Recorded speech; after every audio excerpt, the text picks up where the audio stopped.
علی رضی اللہ تعالیٰ عنہ فرماتے ہیں اچھے وقت کا انتظار کرنا یہ بہترین عبادتوں میں سے ایک عبادت ہے، اور اللہ تعالیٰ کلام پاک میں فرما رہے ہیں ان مع العسر یسرا، ان مع العسر یسرا، تنگی کے بعد آسانی ہے، تنگی کے بعد آسانی ہے، آسانی آئے گی، آنے والی ہے، بس ہم وہ کریں جو حضور صلی اللہ علیہ وسلم نے کیا ہے۔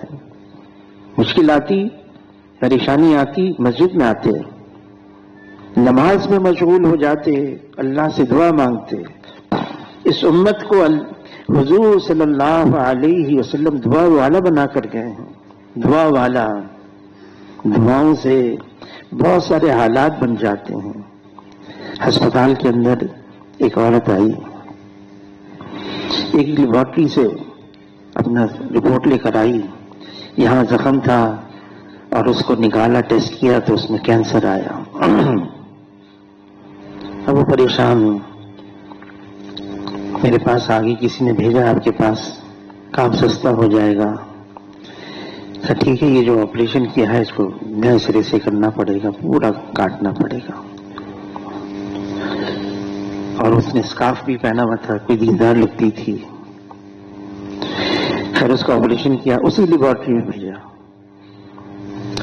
اور وہاں سے رپورٹ آئی۔ پہلی جو پیسے میں نے وہ بھی دیکھا ہے، یہ بھی دیکھا ہے، پہلی میں تو کینسر کے ذرات ہیں، اس میں کوئی ذرات نہیں، یہاں تک کہ جو پہلا نشان ہے اس کو بھی ہم نے دیکھا۔ میں نے اس عورت سے پوچھا کیا کیا تم نے؟ اس نے کہا میں نے اللہ سے ایک معاہدہ کیا۔ کیا معاہدہ؟ اے اللہ میرے 4 بچے ہیں، چھوٹے چھوٹے ہیں، مجھے اتنی زندگی دے دے، میں ان کو دیندار بناؤں گی۔ تمہاری دعا قبول ہو گئی، معاملہ ہی بدل گیا۔ اسی لیبارٹری میں بھیجا، انہوں نے کہا کوئی ذرات نہیں ہے۔